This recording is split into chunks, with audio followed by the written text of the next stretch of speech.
What up, Marsh Pod? Coming to you today with a summer six-pack of stories that I'm looking forward to watching this off season. But first, a quick scheduling programming update for you. We're going to be moving Marsh Pod to Monday and Friday, so I'm sorry to lose you on a Wednesday, but we're going to be kicking off the week, closing out the week. The off season's upon us, so we're not going to lose any of the great content, just not coming quite as often. So that's what's happening for now. Let's open up this six-pack. What do you say?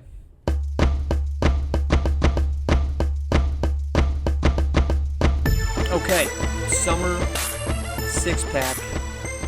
Look, these are just six storylines that I'm interested in. I don't have a take on them. I don't have a prediction on them. I'm curious. I look around the league, and these are the six things I wonder about. Let's start internationally. What happens in Latin America? They have an elite coach. They had great success. Coach Bilardi did, bringing players to New York City. He had great success at developing guys. Can he replicate that in Latin America? And bigger question, will he have the talent? Is that even there that he can replicate it? It's going to be very interesting, right? The restrictions that exist on recruitment and players from outside of the region hampers Coach Bilardi. You look at the ability to bring in a superstar. He really only has a couple, so he can only swing so many times, right? And if he keeps missing out, that pool shrinks. So if he doesn't bring anybody in from outside of the Latin America region, is there a lot of talent in Latin America capable of elevating them? I think that's a true question for almost all of these international teams, is do you have enough homegrown talent, not necessarily that you've developed, but just natural talent that you can then turn into a great basketball team? Southeast Select had a pretty big region that they could pull from. Beasts of the East, they have a pretty big region and a pretty talent-rich region of which to pull from. Latin America doesn't really have that. So is he going to have the ability to bring anyone in, and is there even enough talent there that he can elevate? Number two, what does Skinny Washington do, and can he even lift Queen City Kings? Look, Skinny had Coach Washington, I guess we should say, had a competitive Heartland Zombie squad, Heartland Zombie Stars squad last year. Ultimately, though, they struggled to win. Now, Ohio, the Riot House, was a great environment, but it's not a great area for basketball. And big reason that he's going to the Carolinas is that's a lot more talent. So that makes perfect sense. But is the team that he's bringing in, he's inheriting, is that a better team than what he already had? I mean, at its core, he's only bringing back 4 players. None of them averaged more than 15 minutes a game. So this is, for all intents and purposes, a rebuild from the ground up, right? Who, for all we know, those 4 guys might not even be back on the roster next season. So he's got a ton of flexibility, which can be a great thing. You can mold a roster, and you got the opportunity to bring in big talent. But at the same time, you're building a lot of pieces, and that's not always easy. I don't think he's going alone. I think that there's going to be some names that follow him. That's just my personal opinion. If you wanted a prediction, there's one. I don't think he's going alone. Who goes with him to Queen City? I don't know at this point, but I don't think he's going alone. And if he's not, can he lift this squad? All right, number 3, Rocky Mountain reunion. Coach Josh Robinson back with Rocky Mountain. But look, this team was led by an interim coach who got the most out of Justin Bell, Lucas Banks, Daquan McDougal, and others. There's minimal roster losses. Major ones are going to be Ireland Early and Kenneth Gaffney, which means that there's immediate pressure on Robinson to replicate what happened this past season. Look, do we know that he can? A lot of their success happened last season once Robinson left.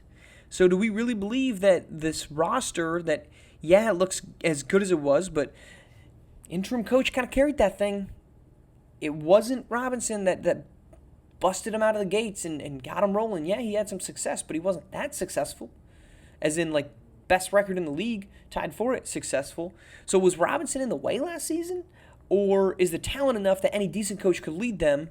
Or can Robinson return and lift them to higher marks? I think that's immediate pressure. That might be the most pressure-packed position to have right now. Great talent, got upset in the first round. Your coach is back with minimal roster changes. That's not enviable.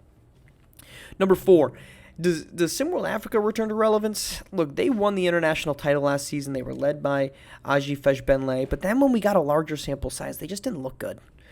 They were below 500. Yeah, they made some improvements midway through the season, but they still weren't winning games. And sure, that's better. They weren't as awful as they were early on, but they didn't really suddenly start ripping the covering on the ball. Look, they're guaranteed to be losing just 3 players. One of them, though, is Aji Fejbenle. So does that consistency in roster, hypothetically, assuming no major changes, help them? Do they still need a roster overhaul? If they're going to get back to being relevant, what do they have to do to get there, and can they even get it? Number 5, the future of Benari James and the Indy Castaways. Look, Indy, they're being blown up bit by bit by bit. It's a slow explosion. Javad Storm, he's already gone. I told you weeks ago this was going to happen. Didn't report it. Had my assumption. Assumption was right. I don't believe that Benari James returns. Barkley James has already told us he doesn't want to go back. I'm going to believe him in most cases. Now, look, I understand. Those two are brothers. Family fights. Family figures it out. I don't think either of those guys are back there. But where do they go from here then? They're from Carolina. Queen City Kings got a new head coach. Could they end up there? I think it's worth keeping an eye on because Benari James was one of the best scorers in SimWorld Hoops. But he's not the only one. What about Johan Noajovic? Johan looked like a lead ball handler, a lead scorer, but he never got playing time, right? That was always the concern with Indy, was that Javad Storm never seemed to get these guys in positions to be successful. And that includes Reza Red. That includes White Williams. There's a lot of talent on this team. I said it multiple times. There's a lot of talent in Indy, and it was vastly underused from the beginning. So what happens to those guys? Do they stay in Indy? Do they build around that? Do they try to refigure some things out? Is this, hey, we lose Benari, but we've got all these other guys that get bigger playing time and bigger minutes? Does that help them? I don't know. All right, number 6, is Yams still in LA? I don't think it's a foregone conclusion that Corey Yams is back with Showtime. I just don't. He showcased that he has the skill set and the ability to do great things with the basketball. But yet, he was never given the leash to do it. For whatever reason, Coach Joyner consistently went away from Corey Yams. Is that enough for him to drive him to get him out of LA? I think it could be. And if it is the case, where does he go? Look, we've heard a lot about Lone Star basketball. Jason Miguez is coming back. What was the one concern we had about Jason Miguez and Lone Star last season? His supporting staff and supporting players fell apart in the second half of the season. Give all those shots that were going to Ninny Gibson to Corey Yams. That's a dynamic 1-2 punch. Does he want to go to H-Town?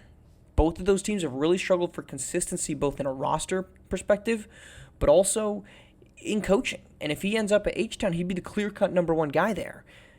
I think it's a very real possibility that Corey Yams is not in Showtime next season. And I think a lot of that's going to be due to the fact that he just never seemed to have the trust from his coach. All right, we're coming to you back Friday. Again, that'll be the last Monday, Wednesday, Friday pod. Then we're back Monday, Friday, the following week. Thanks for tuning in.